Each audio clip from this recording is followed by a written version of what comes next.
Hello friends, मैं doctor Vineet. स्वागत है मेरे चैनल वेट केयर में।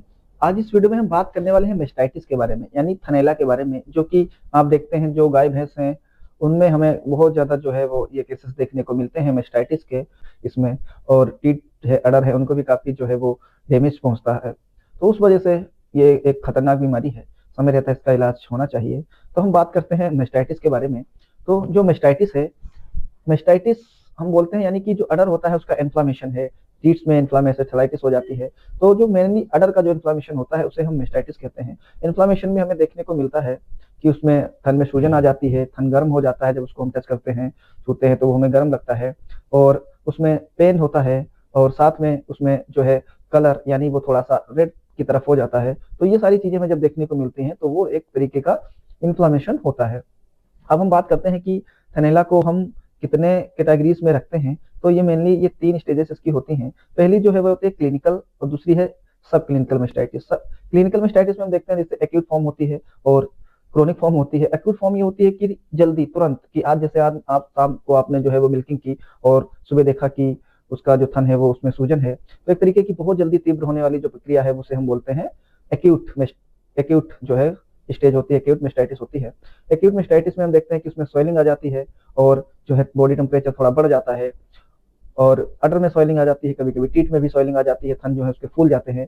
तो ये जो है वो एक्यूट मेस्टाइटिस होती है। और क्रोनिक मेस्टाइटिस की हम बात करते हैं तो क्रोनिक मेस्टाइटिस में हमें देखने को मिलता है कि जो एनिमल है उसमें टेम्परेचर भी देखने को मिल सकता है, साथ में स्वेलिंग होती है, टीथ में स्वेलिंग होगी, और टीथ जो है वो बहुत हार्ड हो जाता है।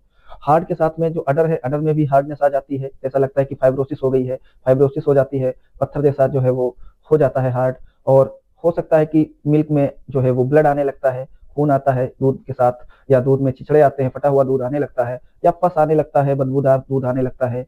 और ये सारी कंडीशन जो है हमें देखने को मिलते हैं।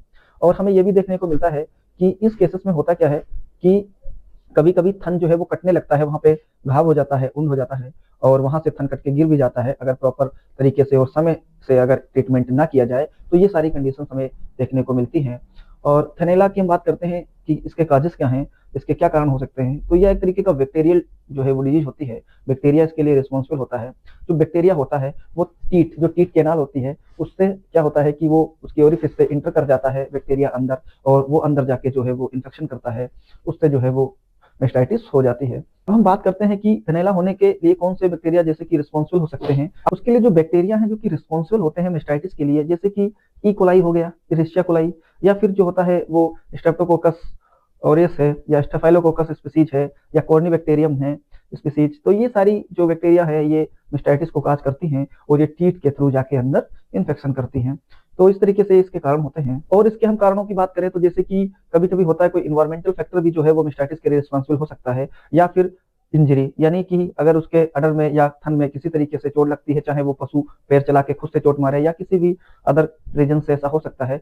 तो या फिर ऐसा फ्लोर होता है जहाँ पे वो एनिमल बैठता है, वहां पे नीचे सफाई नहीं है, या नीचे थोड़ा सा ऐसा है जिससे इंजरी हो सकती है, ऐसा सरफेस है, तो उस केस में, और वहां पे गंदगी है, तो उस केस में भी हम देखते हैं कि जो मेस्टाइटिस है वो वहां से हो सकती है, वो भी एक काज हो सकता है।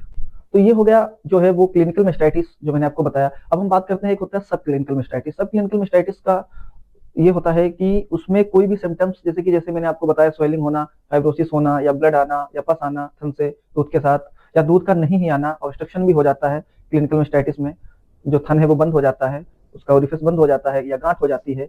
तो ये दिक्कतें आती हैं। लेकिन सब क्लिनिकल मेस्टाइटिस में कोई भी सिम्टम्स देखने को नहीं मिलता है, एकदम सब कुछ नॉर्मल होता है, एनिमल भी चारा पानी करता है, उसमें कोई दिक्कत नहीं होती है।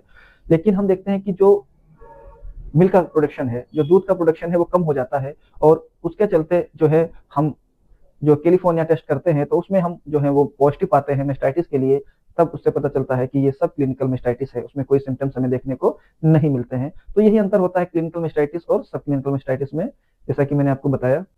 अब नेक्स्ट वीडियो में हम बात करेंगे कि इसके क्या उपचार हो सकते हैं, क्योंकि वीडियो लंबा हो जाता है। तो पार्ट 2 में हम पूरा ट्रीटमेंट के बारे में जो है मेस्टाइटिस के बात करेंगे। और अगर आप चैनल पर नए हैं तो चैनल को सब्सक्राइब करें, वीडियो को लाइक करें, शेयर करें। Thank you.